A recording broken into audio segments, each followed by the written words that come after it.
وہ قومیں زندہ قومیں نہیں ہوتی، ان قوموں کا کوئی پرسان حال نہیں ہوتا۔ جس ملک میں ہم اور آپ تو کس کھیت کی مولی ہیں، 141 کروڑ میں سے ہیں، بس یہی کافی ہے۔ اور کبھی اللہ توفیق دے تو تصور کرنا کہ 141 کروڑ کا آنکڑا ہوتا کتنا بڑا ہے۔ ایک جھاڑو لینا اور اس کے تنکے دیکھنا، موٹی جھاڑو ہوگی 100 200 500 تنکے ہوں اس میں، تو جھاڑو پھیلائی جائے اس میدان میں تو میدان چھوٹا پڑ جائے 141 کروڑ کے لیے۔ ایک جھاڑو کے تنکے کی طرح ہماری اور آپ کی ویلو ہے، کوئی زیادہ ویلو نہیں ہے۔ ان جھاڑوں کے بیچ میں سے اگر بانس بننا ہے تو ایک ایجوکیشن کا راستہ ہے اور دوسرا فائنینس کا راستہ ہے۔ سمندر بہت بڑا ہوتا ہے، سمندر میں لوہا، لکڑ، پتھر، چونا، اینٹ، گارا ڈالتے رہیے، سب تہ میں چلتا چلا جاتا ہے، اور وہ اتنا بڑا ہے کہ کچھ نظر بھی نہیں آئے گا کہ اس میں کوئی ڈالا گیا ہے۔ ایک لکڑی کا تختہ ڈالا جاتا ہے، وہ دور تک نظر آتا ہے کہ کوئی ہے۔ اس 141 کروڑ میں لکڑی کا تختہ وہی ہے جو تعلیم یافتہ ہے۔ اگر نظر آنا ہے، اگر عزت چاہیے، اگر چاہتے ہیں کہ ریسپیکٹ فل زندگی گزاریں تو یہ کرنا ہی پڑے گا۔ اس ملک میں ہماری اور آپ کی کیا گنتی ہو، شاہ رخ سلمان کو بھی لوگ برا بھلا کہہ دیتے ہیں، انہیں ٹارچر کیا، انہیں ٹرول کیا جاتا ہے، کئی بار مشورہ دے دیا جاتا ہے کہ یہاں جی نہیں لگتا تو بغل میں چلے جائیے۔ کس کو؟ شاہ رخ سلمان۔ ہم بھی جانتے ہیں کہ وہ کس دن کے مسلمان ہیں اور ان سے اسلام کو کیا فائدہ ہے، لیکن کئی بار انہیں بھی اس بات کی سزا مل جاتی ہے کہ ان کے نام کے آگے خان لکھا ہوا ہے، لیکن یہ سزا عظیم پریم جی کو کبھی نہیں ملتی۔ مجھے معلوم ہے جو ٹکڑے ڈالتا ہے یہاں اس کی پوجا ہوتی ہے، اسے برا بھلا کہنے کی کسی میں ہمت؟ جہاں صبح سے شام فرصت نہیں ہے کہ مسلمانوں پر نگاہ بھی ٹیڑھی ہوتی ہے، وہی مسلمان، بڑا مسلمان جب اپنا مول لے کے آتا ہے تو ادگھاٹن کرنے کے لیے بڑے سے بڑے آدمی پہنچ جاتے ہیں۔ یہ ہے مال کی ویلو۔ اور یہاں پر حضور کی حدیث سنیں، کتنی گہری بات ارشاد فرماتے ہیں میرے نبی۔ اللہ رب العزت ہمیں ان کی سچ مچ غلامی عطا فرمائے۔ فرماتے ہیں کاد الفقر ان یکون کفرا، کئی بار ایسا ہوتا ہے کہ غریبی کفر کا سبب بن جاتی ہے، بن رہی ہے ہمارے زمانے میں۔ دو طریقے ہیں۔ فرسٹ طریقہ یہ ہے کہ علمی طور پر اپنے آپ کو مضبوط کیجیے، اسکول اچھے، مدرسے اچھے، اور اچھے سے مراد صرف بلڈنگ نہیں، کوالٹی دیجیے۔ اسکول ہو، مدرسہ ہو، مسجد ہو، وداؤٹ کوالٹی کچھ نہیں۔ مسجد کی زینت یہ نہیں ہے کہ مسجد میں ماربل بڑا مہنگا لگا ہے، مسجد کی زینت یہ ہے کہ مسجد کی تعلیمات کا مقتدیوں میں اثر کتنا نظر آتا ہے۔ اور اگر ایسا نہیں تو مسجد بھی فیل، مقتدی بھی فیل، امامت بھی فیل، اور کمیٹی بھی فیل، اور سب کو اللہ کی بارگاہ میں جواب دہ ہونا پڑے گا۔ اللہ کی بارگاہ کوئی بلیک میلنگ کی بارگاہ نہیں ہے جہاں چرب زبانی سے کوئی بچ جائے، وہاں ہر شخص کو اپنی ذمہ داری کا سختی کے ساتھ جواب دینا پڑے گا، اور اس وقت تک اللہ کی بارگاہ سے کوئی انسان ہٹ نہیں پائے گا جب تک اپنی ذمہ داریوں کا جواب نہ دے۔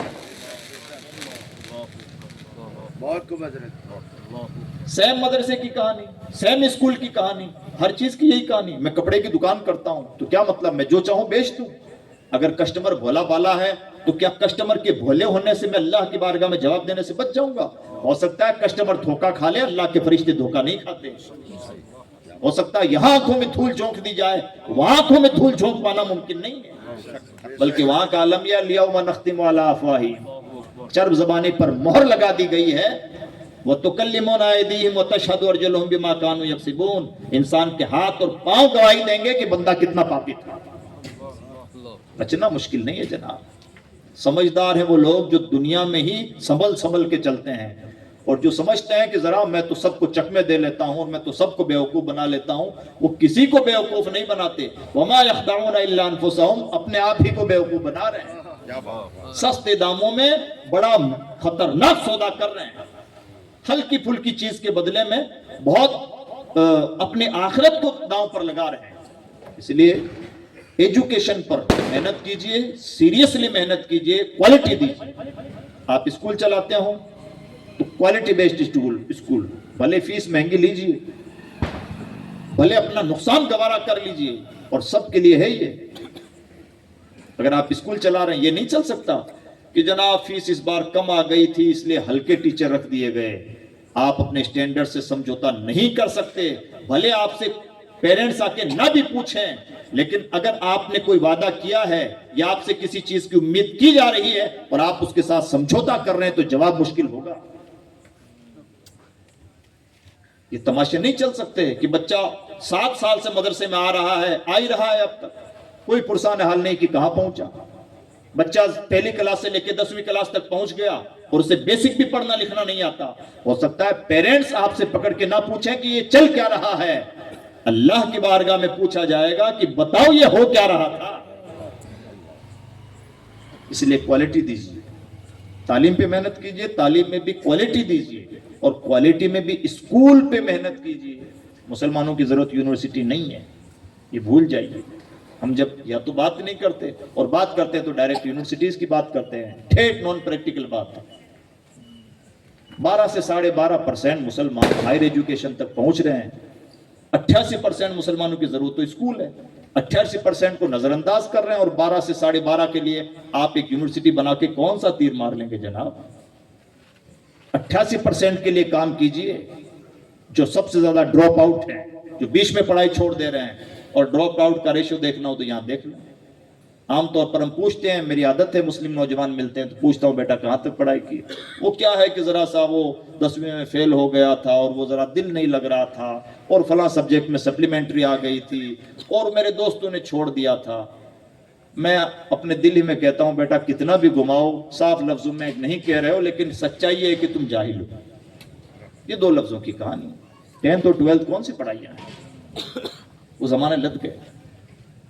اس لیے ان چیزوں پر محنت کیجیے. اور سیکنڈ محنت کیجیے یعنی اسکولنگ پہ, بیسک ایجوکیشن جو بھی ہے اسکول پہ محنت, مدرسے پہ محنت. دارالعلوم سے زیادہ مکتبوں پہ محنت کی ضرورت ہے اور کالجز سے زیادہ اسکولوں پہ محنت کی ضرورت ہے. اور یہ میرا اپنا نہیں کہنا ہے, سچر کمیٹی کی رپورٹ کا نتیجہ ہے. اور سیکنڈ جس چیز پہ بہت زیادہ محنت کی ضرورت ہے وہ یہ اپنے بچوں کو ٹریڈ بزنس مین بنائیے. ہلکی پھلکی نوکریوں میں اور ہلکی پھلکی ملازمتوں میں اور چھوٹے موٹے کاروبار میں نہیں. اللہ توفیق دے تو ایکسپورٹ امپورٹ تک لے جائیے. اور اس کے لیے اس سے بڑی بات نہیں کہہ سکتا کہ میرے نبی کی عمر جب 12 سال کی تھی تو حضور ایکسپورٹ کر رہے تھے. اپنے چچا ابو طالب کے ساتھ ان کا سامان بیچنے کے لیے ملک شام گئے. ایک ملک سے دوسرے ملک اور دوسرے ملک سے اس ملک آنے جانے کا نام تو ایکسپورٹ امپورٹ ہے, سامان لانے لے جانے کا نام ہی تو. اور یہی اصل بزنس ہے, باقی تو دال روٹی کا انتظام ہے. آپ کا پلس پوائنٹ یہ ہے کہ آپ پورٹس کی زمین کے لوگ ہیں. آپ کے دائیں بائیں آس پاس میں کہیں نہ کہیں کوئی پورٹ مل ہی جاتا ہے. آپ کے لیے کام ایزی ہے. پروفیشنل ٹریننگ لیجئے, اپنے بزنس کو بڑا کیجئے, ان مارکیٹس کو ڈھنگ سے سمجھیے اور اپنے بچوں کو بزنس مائنڈ بنائیے, اپنے بچیوں کو بزنس وومین بنائیے. حضرت حضور نبی اکرم صلی اللہ علیہ وسلم بزنس مائنڈ, حضرت سیدہ خدیجہ الکبریٰ بزنس وومین. اور بلکہ کمال یہ ہے کہ پیغمبر اسلام سے حضرت خدیجہ الکبریٰ بیسکلی جو متاثر ہوئی تھی اس کے پیچھے بھی حضور کا بزنس مائنڈ تھا. باقی چیزیں بات کی, یعنی پہلا انٹروڈکشن اور پہلا تاثر جو ایک بزنس وومین پر پیغمبر اسلام کی چھاپ پڑی وہ یہ ہے کہ یہ شخصیت بزنس مائنڈ ہے. اس لیے ان 2 مدوں پر بہت سیریسلی محنت کیجیے. اگر ہم نے ان 2 مدوں پہ محنت کی, مسلسل محنت کی, ہمت نہ ہاری, انشاءاللہ دن پلٹیں. اچھے دن کسی کے کہنے سے آتے جاتے نہیں, اپنے کرنے سے آتے جاتے ہیں. اور ہم سب کو چاہیے کہ ہم پریکٹیکل بنیں, ہوا باز نہ بنیں. میں امید کرتا ہوں کہ انشاءاللہ ایسا کرنے کی کوشش کریں گے. یہ سستی سی باتیں ہیں, باقی اور بہت سارے مدے ہیں, لیکن ان 2 چیزوں کو یاد رکھیے, کوالٹی بیسڈ ایجوکیشن, بچوں کی وقت پر کاؤنسلنگ, اور اپنے بچوں کو بزنس مائنڈ بنانا.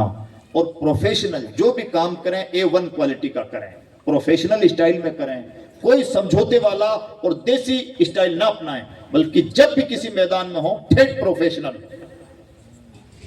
اور دنیا کو دنیا کی زبان میں سمجھانے کا مزاج بنائیں. میں امید کروں کہ انشاءاللہ ایسا کریں. بہت لمبی مدت نہیں, صرف 15 سال یہ ایکسپیریمنٹ کیجئے. جس طرح سے پچھلے 40-50 سال سے دیگوں کا ایکسپریمنٹ کر رہے ہیں، آپ یہ پائیں گے کہ انشاءاللہ نقشہ پلٹے گا۔ اللہ رب العزت کی بارگاہ میں دعا ہے کہ پروردگار ہم سب کو کہنے سننے سے کہیں زیادہ عمل کرنے کی توفیق عطا فرمائے۔ ان علماء کی اور بھلے لوگوں کی قدر کیجیے۔ یہ بچے، مجھے بہت خوشی ہوتی ہے، مفتی سمیر صاحب آپ کے یہاں مفتی بن کے آئے، بہت مؤدب، شریف، اچھے لوگ ہیں، اور اچھے لوگوں کی وقت پر قدر کی جاتی ہے تو بڑے لوگ بنتے ہیں، اور اگر کوئی قدر جن کی قدر کی جانی چاہیے قدر نہیں کی جاتی ہے تو نعمتیں آہستہ آہستہ اٹھا لی جاتی ہیں۔ یہی نظام قدرت ہے۔ اس لیے اپنے بیچ اچھی صلاحیتیں، چاہے مولانا لوگوں کی شکل میں ہوں کہ انٹلیکچوئلز کی شکل میں ہوں، یا نعمتیں چاہے مادی شکل میں ہوں یا کسی اور شکل میں، ہر چیز کی قدر کرنا اور ہر نعمت پر اللہ کا شکر ادا کرنا سیکھیں۔ ہمارے لیے تو سستا طریقہ ہے مذہب اسلام کا طریقہ۔ اتنا کانسیپٹ کلیئر تو کسی بھی مذہب کے ماننے والوں کے سامنے نہیں ہے جتنا ہمارے سامنے ہے۔ ہمیں تو کچھ ٹوٹ کے اپنا لینا ہے اور ہمارے تو بڑے بڑے کام بن جاتے ہیں۔ سجدہ شکر ادا کریں گے، نعمتوں کے مزید دروازے کھل جائیں گے۔ اس سے سستا ٹوٹکا کیا؟ بڑی بڑی مارکیٹنگ کے بعد میں انسان جہاں تک نہیں پہنچتا، 2 رکعت نماز وہاں تک پہنچا دیتی ہے۔ اب اس سے سستا سودا کیا؟ اور اس سے محروم بھی کون جو اتنا سستا سودا نہ اپنائے۔ اس لیے اپنے آپ کو باشعور بنائیں، حساس بنائیں، اپنے دین کی قدر کریں، اپنے آپ کو دیندار بنائیں۔ اللہ رب العزت ہمیں ان چیزوں کی توفیق عطا فرمائے۔ دوران گفتگو بلکہ شروع محفل سے لے کے اب تک کسی سے کوئی بات خلاف شرع ہو گئی ہو تو ہم تمام حاضرین اپنے رب کے بارگاہ میں سچے دل سے توبہ کریں۔